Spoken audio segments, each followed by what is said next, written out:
ప్రభువు యొక్క మహాశక్తిని బట్టి ఆయన యందు బలవంతులై ఉండండి.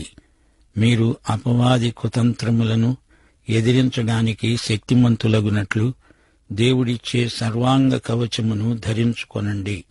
ఏలయనగా మనము పోరాడేది శరీరులతో కాదుగాని ప్రధానులతో, అధికారులతో, ప్రస్తుత అంధకార సంబంధమైన లోకనాథులతో, ఆకాశమండలమందున్న దురాత్మల సమూహములతో పోరాడుతున్నాము. అందుచేత మీరు ఆపద్దినమందు వారిని ఎదిరించడానికి సమస్తము నెరవేర్చిన వారై నిలువబడడానికి శక్తిమంతులగునట్లు దేవుడిచ్చే సర్వాంగ కవచమును ధరించుకోండి. శ్రోతలు వింటున్నారా? ఈ అధ్యాయం శీర్షిక సంఘం ఒక మంచి సైనికుడు. ఈ అంశం ఇదిగో ఇప్పుడు ప్రస్తావనకు వచ్చింది. ఇంతవరకు క్రైస్తవ విశ్వాసి ఎలాగా వివిధ సంబంధాల మధ్య జీవిస్తాడో చెప్పబడింది. కుటుంబంలో అనగా గృహసీమలో విశ్వాసి ప్రవర్తన ఎలా ఉండాలి, తరువాత అతడు బయట పనిచేసేటప్పుడు అతనికి అతని యజమానికి మధ్య ఎలాంటి సంబంధాలుండాలి అనే విషయాన్ని పౌలు విపులంగా చర్చించాడు. ఒకవేళ తానే యజమాని అయితే తన సేవకునితో ఎలా వ్యవహరించాలి అనే అంశాన్ని కూడా విపులంగా చర్చించాడు. తాను దేవుని బిడ్డగా ఎలాంటి సంబంధాలను నిర్వహించాలో పౌలు చెప్పాడు, విశదీకరించాడు. దేవుని బిడ్డలు తమ సమకాలీన సమాజానికి నిర్మాణాత్మకమైన సేవ చేయవలసిన వారు, ఫలవంతమైన సేవ చేయాల్సిన వ్యక్తులు దేవుని బిడ్డలు. ఇప్పుడు సైనికుని విషయం పరిశీలించండి. ఈ సైనికునికి శత్రువులెవరు? అదిగదిగో రణరంగం. క్రైస్తవ సైనికుడా, నీవిప్పుడు యుద్ధరంగంలో ఉన్నావు. ఇది ఆధ్యాత్మిక మహాసంగ్రామం. ఈ యుద్ధనీతి ప్రత్యేకమైనది. ఇంటా బయట సైతానీయ దుష్టశక్తులు. ఇది ఎడతెగని పోరాటం. 1000 ఏండ్ల పాలన వస్తుంది. శ్రమలు రాకముందే సంఘం ఎత్తబడుతుంది. మనమిప్పుడు కృపాయుగంలో ఉన్నాము. ఈ నమ్మకాలను బట్టి ప్రభువుకు నమ్మకంగా మనం జీవించాలి. మనం పరలోక ప్రదేశాలకు హెచ్చించబడ్డాము. ప్రభువుతో ఆయన సింహాసనం మీద కూర్చున్నట్లే విశ్వాస నేత్రాలతో ఇప్పుడే చూస్తున్నాము. అయితే ప్రస్తుతం యుద్ధరంగంలో ఉన్నాము. సంఘమే ఆ యుద్ధ సైనికుడు. మనమిప్పుడు ఈ భూమి మీద పాదాలు మోపి నడుస్తున్నాము. నిజమే. మన ఆలోచనలు కేవలం ఊహపోహలు కావు. మన నిరీక్షణ యొక్క నిజస్వరూపమే విశ్వాసం. మనం క్రీస్తును సంతోషపెట్టడానికే ఏమి చేసినా, ప్రభువును మెప్పించాలని, ఆయన్ను సంతోషపెట్టాలని మనస్సు లేకపోతే నీవెన్ని బైబిలు వచనాలు వల్లించినా లాభం లేదు.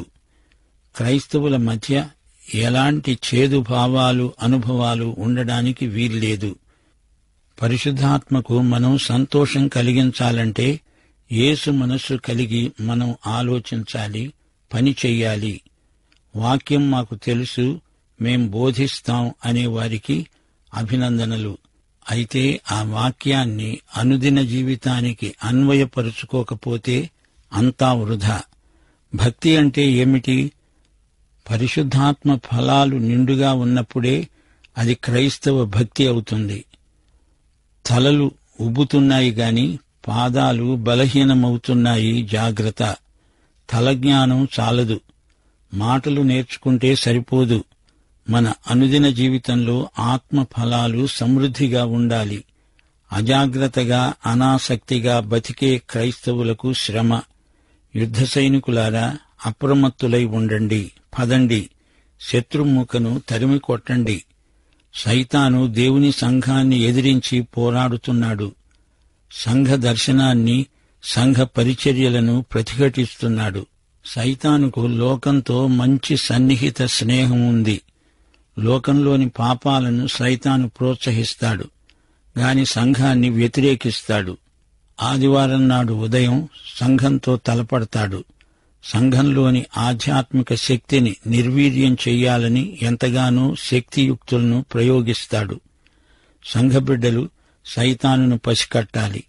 శత్రువు దొంగచాటుగా వచ్చి పడతాడు. క్రైస్తవులను మభ్యపెడతాడు. క్రైస్తవులు ఒకరిపై ఒకరు నేరారోపణలు చేసుకునేటట్లు, సౌశీల్య హత్యకు పూనుకునేటట్లు పురికొల్పుతాడు. ఒకరినొకరు దుర్విమర్శలకు గురి చేసుకునేటట్లు వారిని పెడదోవ పట్టిస్తాడు, బలహీనపరుస్తాడు. అతడు రాలేడులే అనుకున్న చోటికే వస్తాడు.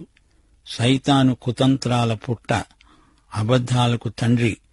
దేవుని వాక్యం ప్రకటించే చోటికి తప్పకుండా వెడతాడు. ఎక్కడ ఎప్పుడు సంఘం సువార్త సభలు పెడుతుందో అక్కడ తయారవుతాడు సైతాను. సైతానుకు ఆధ్యాత్మికం అంటే బొత్తిగా గిట్టదు. సైతాను దేవుని సంఘంతో ఆధ్యాత్మిక యుద్ధానికి తలపడుతున్నాడు, తారసిల్లుతున్నాడు. సైతాను వంచనా శిల్పంలో ఆరితేరినవాడు. ఆదివారం నాడు ఉదయం సైతాను విశ్వాసుల మీద ప్రయోగించే కుతంత్రాలు ఇన్నీ అన్నీ కాదు. యేసు బంధించబడినప్పుడు ఆ రాత్రి యెరూషలేములో అతి ప్రమాదకరమైన స్థలం ఏది అనుకున్నారు? పరిసయ్యులున్న స్థలమా? పాతాళలోకంలోని సైతాను దూతల స్థలమా? అతి ఘోరమైన స్థలం సైతాను ప్రవేశించిన మేడగది. యేసు తన శిష్యులతో ఉన్న చోట సైతాను తయారయ్యాడు. అందుకే అది మహాప్రమాదకర స్థలంగా మారింది. ఆ రాత్రి సైతాను అక్కడే తిష్ట వేసుకుని కూర్చున్నాడు. సైతాను ఇస్కరియోతు యూదాలోకి జొరబడ్డాడు. యేసును అప్పగించడానికి ఇస్కరియోతు యూదాను సిద్ధపరుస్తున్నాడు, ప్రేరేపిస్తున్నాడు. యెరూషలేము పట్టణమంతటిలో ఆ రాత్రి మేడగది ఎందుకు భయంకరమైందో ఇస్కరియోతు యూదానడగండి, పేతురును అడగండి, ఇద్దరూ చెబుతారు. ఆ రాత్రి మేడగది ఎంతో ఘోరమైన స్థలం. సైతానుతో యుద్ధం అక్కడే ఆ రాత్రి మహా ఉధృతంగా జరిగింది. మేడగది ఆ రాత్రి ఆధ్యాత్మిక మహాసంగ్రామ రంగం. ఎఫెసీ పత్రికను యెహోషువ గ్రంథానికి పోల్చవచ్చు. పాత నిబంధనలో యెహోషువ చేసిందే కొత్త నిబంధనలో ఎఫెసీ పత్రిక చేసింది. యెహోషువ ఇశ్రాయేలు ప్రజలను యోర్దాను దాటించి కనాను భూమిలోకి వారిని ప్రవేశపెట్టాడు. అయితే కనాను భూమిని అంతకు ముందే శత్రువులు ఆక్రమించుకుని ఉన్నారు. యెహోషువ ఎన్నెన్నో యుద్ధాలు చేశాడు, ఎన్నెన్నో విజయాలు సాధించాడు. యోర్దాను అంటే మరణం కాదు, వాగ్దత్త భూమి, పరలోకము కాదు. యోర్దాను నీ మరణము, నా మరణము కాదు. యోర్దాను యేసుక్రీస్తు యొక్క మరణ పునరుత్థానాలకు సంకేతం. యోర్దాను దాటాము అంటే యేసు మరణ పునరుత్థానముల ద్వారా ఈ లోకారణ్యమును దాటి కనానులో ప్రవేశిస్తున్నాము. దేవుని బిడ్డవైన నీవు కనాను అనే వాగ్దత్త భూమిలో ప్రవేశించావు. కనాను అంటే పరలోకం కాదు. ఇక్కడే శత్రువులు ఆ భూమిని ఆక్రమించుకొని ఉన్నారు. మనము వారితో యుద్ధం చేయాల్సి ఉంది. సంఘ బిడ్డలమైన మనమందరము సైనికులం, యోధులం, యుద్ధరంగంలో ఉన్నాము. మన శత్రువెవరో మనం పసికట్టగలం. యుద్ధరంగం మన ఎదటే ఉంది. యెహోషువ కనానులో ప్రవేశించినప్పుడు అతడు 3 శత్రువులతో పోరాడవలసి వచ్చింది. మొదటిది యెరికో. యెరికో పట్టణం దారిలోనే ఉంది. యెరికో అంటే లోకం. యెరికో యెహోషువకు ఏమై ఉందో ఈ లోకం క్రైస్తవ విశ్వాసికి అలాంటిదే. యెరికో పట్టణం చుట్టూ యెహోషువ తిరగాలి. అది యుద్ధమా, పోరాటమా? యుద్ధం చేసి యెరికో అనే లోకాన్ని మనం గెలవలేము. అలాంటి పద్ధతి ఇక్కడ పనిచేయదు. 1 యోహాను 5వ అధ్యాయం 4-5 వచనాలు. దేవుని మూలముగా పుట్టిన వారందరూ లోకాన్ని జయిస్తారు. లోకమును జయించిన విజయము మన విశ్వాసమే. యేసు దేవుని కుమారుడని నమ్మేవాడు తప్ప లోకమును జయించేవాడు మరెవడు? లోకాన్ని మన విశ్వాసము ద్వారానే జయించగలం. దేవుని యందలి విశ్వాసం మన ఘన విజయం. జయించేవానికి పరలోక బహుమానాలు ఎన్నెన్నో. 1 యోహాను 2వ అధ్యాయం 15వ వచనం అంటోంది, ఈ లోకమునైనా లోకములో ఉన్న వాటినైనా ప్రేమించకండి. ఎవడైనా లోకమును ప్రేమించిన ఎడల తండ్రి ప్రేమ వానిలో ఉండదు. లోకములోని వస్తు సముదాయమంతా గతించిపోతుంది. వాటిని దేవుని బిడ్డలు ప్రేమించకూడదు. కనానులో యెహోషువకు కలిగిన అనుభవాలే మనకు కలుగుతాయి. ఆ తరువాత రెండో అనుభవం యెరికో తరువాత హాయి పట్టణం. ఈ హాయి ఒక చిన్న పట్టణం. హాయి అంటే శరీరం. యెహోషువ అనుకున్నాడు, ఈ హాయిదేముందిలే, సులభంగా జయించగలను. కొద్దిమంది సైనికులను పంపాడు, కాని ఘోర అపజయం కలిగింది. ఈ వార్త విని యెహోషువ కుప్పకూలిపోయాడు. దేవుని ఎదుట మొర్రపెట్టాడు. యెహోషువ 10-11 వచనాలు. దేవుడన్నాడు, లే, నీవెందుకు ఇక్కడ ముఖము నేల మోపుకుంటావు? ఇశ్రాయేలీయులు పాపం చేసి ఉన్నారు. ఇశ్రాయేలును దేవుడు గెలిపించాలంటే వారు తమ పాపాన్ని ఒప్పుకొని దాన్ని విసర్జించాలి. శ్రోతలు, ఇదీ సంగతి. శరీరాన్ని జయించాలంటే మనము చేయాల్సింది ఇదే.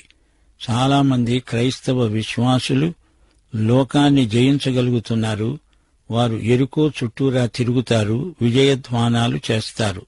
అంతవరకు బాగానే ఉంది. కాని శరీరం మాటేమిటి? లోకాన్ని జయించాము, యెరికో గోడలు కూల్చేశాము అని పాటలు పాడుతున్నారు. గాని శరీర విషయం వచ్చేసరికి ఓడిపోతున్నారు. శరీరానుసారమైన మనసు వీరికుంది. వారికి గర్వం, అహంకారం ఎక్కువై ఇష్టమొచ్చినట్లు బాధ్యతారహితంగా మాట్లాడతారు, అబద్ధాలాడతారు. జీవపు డంబం ఎక్కువై అతిశయిస్తారు. శరీరానికి లొంగిపోతారు, ఓడిపోతారు. హాయిలో గొప్ప ఓటమి చవిచూస్తారు. యెహోషువలాగా దేవుని సన్నిధిలో పడాలి. శ్రోతలు వింటున్నారా? హాయి చేతిలో అనేక మంది క్రైస్తవులు పూర్తిగా ఓడిపోతున్నారు. శరీరం జయించింది, శోచనీయం. హాయిలో ఇశ్రాయేలీయులకు హాయి లేకుండా పోయింది. హాయి పట్టణం శరీరానికి సంకేతం. లోకాన్ని జయించిన వీరాధి వీరులు శరీరం చేతిలో చిత్తుగా ఓడిపోతున్నారు. జాగ్రత్త. యెహోషువ ఎదుర్కొన్న మూడో శత్రువు ఎవరనుకున్నారు? గిబియోనీయులు తారసిల్లారు. గిబియోనీయులు మోసగాండ్లు. వారు అదిగో ఆ గుట్ట అవతల ఉంటారు. ఎంతో దూర ప్రయాణం చేసి వస్తున్నట్లు నటించారు. ఎండిపోయిన రొట్టెలు, వారి చెప్పులు అరిగిపోయాయి, అలసి సొలసిపోయినట్లు అభినయం చేశారు. యెహోషువ శిబిరంలో ఉండగా గిబ్యోనీయులు వచ్చారు. వారిది కపటోపాయం. రాయబారులుగా నటించారు. అప్పుడు యెహోషువ గిల్గాలులోని పాళెములో ఉన్నాడు. మాతో నిబంధన చేయండి అని వేడుకున్నారు. మీ దాసులము అంటూ ఎంతో వినయం ప్రదర్శించారు. శ్రోతలు వింటున్నారా? సైతాను ఇదే విధంగా మన మధ్యకు జొరబడతాడు. వెలుగుదూత వేషం వేసుకుని సైతాను దూతలు మన మధ్యకు వస్తారు.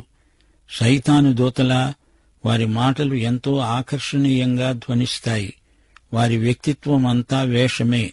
సైతాను దేవుడి వేషంలో వచ్చి దేవుని బిడ్డలను మోసగిస్తాడు. 2 కొరింథీ 11:14-15 వచనాలు. ఇది ఆశ్చర్యము కాదు. సైతాను తానే వెలుగుదూత వేషము ధరించుకుంటున్నాడు గనుక వాని పరిచారకులు నీతి పరిచారకుల వేషము ధరించుకొనడం గొప్ప సంగతి కాదు. వారి క్రియల చొప్పున వారికి అంతము కలుగుతుంది. సైతాను తన అసలు రూపం బయటపెట్టడు. వాడు నిన్ను మోసగిస్తాడు. సైతాను చెప్పే కల్లబుల్లి కబుర్లను నమ్మవద్దు. వాడి చేతుల్లో పడవద్దు. వాడి కుతంత్రాలను పసికట్టాలి. వాణ్ణి ఎదిరించాలి. 2 కొరింథీ 6:17 వచనం మనందరికీ పిలుపిస్తోంది. మీరు వారి మధ్య నుండి బయలువెడలి ప్రత్యేకముగా ఉండండి. అపవిత్రమైన దానిని ముట్టకండి. సైతాను నిన్ను ఆకర్షించడానికి ప్రయత్నిస్తాడు, మభ్యపెడతాడు. తన వంచనా శిల్పాన్ని నీ మీద ప్రయోగిస్తాడు. జాగ్రత్త. గిబియోనీయులు సైతానుకు సంకేతం. వారు యెహోషువను మోసం చేశారు. యెహోషువ గిబియోనీయులతో సంధి కుదుర్చుకున్నాడు. వీరి మూలంగా యెహోషువ ఒక పెద్ద సమస్యలో చిక్కుకున్నాడు. హాయిలో ఇశ్రాయేలీయులు ఎలాగైతేనే శరీరం మీద విజయం సాధించారు, పాపాన్ని ఒప్పుకున్నారు, దేవుడు వారికి విజయం ప్రసాదించాడు. దేవుడు వారికి శరీరం మీద విజయమిచ్చాడు. లోకం, శరీరం అనే 2 యుద్ధాలలో విజయం సాధించిన తరువాత సైతాను తారసిల్లాడు. సైతానును స్వశక్తితో ఎదుర్కొంటాము అనుకుంటే అది కుదరదు. సైతాను నీకంటే నాకంటే బలవంతుడు, కాని యేసుక్రీస్తు సైతాను కంటే బలవంతుడు. ఇది నిజం. దేవుడే సైతానుతో మన పక్షాన పోరాడుతాడు. అందుకే పౌలు ఆధ్యాత్మిక సైనికునికి హెచ్చరిక చేస్తున్నాడు. సహోదరులారా, ప్రభువు యొక్క మహాశక్తిని బట్టి ఆయన యందు బలవంతులై ఉండండి. దేవుడిచ్చే సర్వాంగ కవచాన్ని ధరించుకోండి. అపవాది తంత్రాలను ఎదిరించడానికి శక్తిమంతులు కండి. మన ప్రతికక్షులెవరు? మనము పోరాడేది ఎవరితో? మన శత్రువులు శరీరులు కారు. మన పోరాటం రక్తమాంసాలతో కాదు, ఆకాశమండలమందున్న దురాత్మల సమూహముతో మనం పోరాడుతున్నాము. సైతాను సైన్యంలో ప్రధానులు, అధికారులు ఉన్నారు. ఇప్పటి చీకటి శక్తులున్నాయి, లోకనాథులున్నారు. మన శత్రువులెవరో ముందు గుర్తించాలి. అంధకార లోకముంది, అది సైతాను రాజ్యం. సైతానీయ రాజ్యాన్ని పసికట్టాలి. ఎఫెసీ పత్రిక ముగింపులో పౌలు చెప్పే ఈ మాటలు ఎంతో అమూల్యమైనవి. మనకు ప్రభువు యొక్క మహాశక్తి ఉంది. నీ శక్తి, నా శక్తి చాలదు. సైతానును జయించడానికి మనకున్న శక్తి ఏపాటిది? ప్రభు యొక్క మహాశక్తి మనకు కావాలి. ఆయన శక్తితో మనం బలపరచబడతాము. అపవాది తంత్రాలను ఎదిరించాలంటే దేవుని మహాశక్తి మనకెంతో అవసరం. ప్రభువునందు మాత్రమే మనకు బలం. మనుష్యులలో, శరీరులలో మనకెవ్వరూ శత్రువులు లేరు.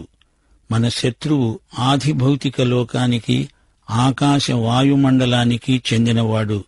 అది దురాత్మల లోకం. మనం యుద్ధం చేసేది దుష్ట పైశాచిక శక్తులతో. సైతాను రాజ్యం అంధకార సంబంధమైనది. మనం ఆధ్యాత్మిక మహాసంగ్రామ రంగంలో ఉన్నాము. మనకు భౌతిక శక్తి ఉంటే చాలదు, ఆధ్యాత్మిక మహాశక్తి కావాలి. మనకున్న శరీర బలం, కండరాల బలం ప్రభువుకు అప్పగించాము. మన శరీర సంబంధమైన ఆయుధాలన్నీ ప్రభువుకు ఎప్పుడో అప్పగించేశాము. ఇప్పుడు మనకున్నదల్లా ప్రభువు యొక్క మహాశక్తి. శరీర విషయమై మృతులం, దేవుని విషయమై సజీవులం. రోమా పత్రిక 6వ అధ్యాయంలో విజయ రహస్యం బయలుపరచబడింది. ప్రాచీన స్వభావంతో పోరాడి స్వశక్తితో గెలవడం అసాధ్యం. రోమాపత్రిక 7వ అధ్యాయంలో మరణమునకు లోనైన ఈ శరీరము నుండి మనలను పరిశుద్ధాత్మ విడిపించగలడు. దేవుడిచ్చే సర్వాంగ కవచం ధరించుకోవాలి. సైతానీయ సైన్యం మోహరించి ఉంది. ఈ దుష్ట సైన్యంతో ఆధ్యాత్మిక లోకంలో మనకు హోరాహోరీ పోరాటం. ఈ యుద్ధం ఇప్పుడు ఈ క్షణంలో జరుగుతోంది.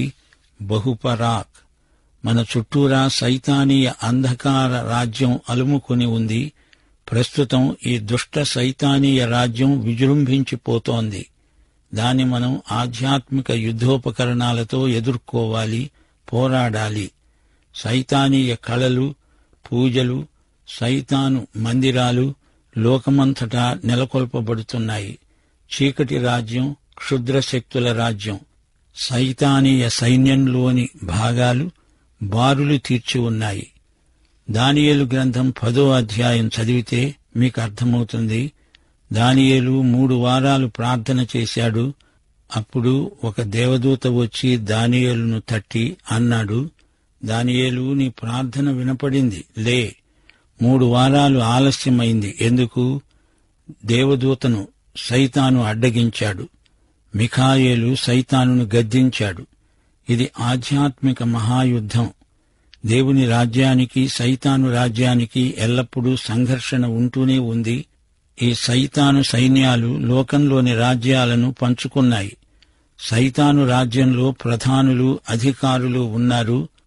రాజకీయాల మీద అధికారము గల సైతానీయ శక్తులు ఈ సైన్యాలకున్నాయి. దేవుని బిడ్డలందరూ యుద్ధ సైనికులై పోరాడాలి. దేవుని మహాశక్తిని బట్టి బలం పుంజుకోవాలి. లోకంలోని వివిధ సమస్యలకు సైతానే కారకుడు. సంఘం ఈ ఆధ్యాత్మిక శత్రువులను పసికట్టాలి. సంఘ బిడ్డల మధ్య సరైన అవగాహన, సమైక్యత ఉండాలి. దేవుని ఆత్మకు స్వేచ్ఛ ఉండాలి. అవిశ్వాసులైన వారికి సైతాను గుడ్డితనం కలిగిస్తాడు. ఆపద్దినములివి. సైతాను సైన్యాన్ని ఎదిరించాలి. సమస్తము నెరవేర్చి నిలవాలి. సర్వాంగ కవచం ధరించుకోవాలి. మనం యాత్రికులం, మనం సాక్షులం. పందెపు రంగంలో యేసు మీద లక్ష్యముంచుతూ పరిగెత్తాలి. యేసే మన విశ్వాసమునకు కర్త, దానిని కొనసాగించేవాడు. అయితే యోధులమై సర్వాంగ కవచం ధరించి నిలవాలి. దేవుని బిడ్డలు ఉన్నచోట సైతాను వారిని తారసిల్లుతాడు. ఏమీ లేదు, సర్వాంగ కవచము ధరించుకొని సమస్తము నెరవేర్చి నిలువు, గెలువు. సోదరుడా, సోదరి, నీవు యేసు సైనికుడివా? సర్వాంగ కవచం ధరించావా? అయితే లే, నిలువు.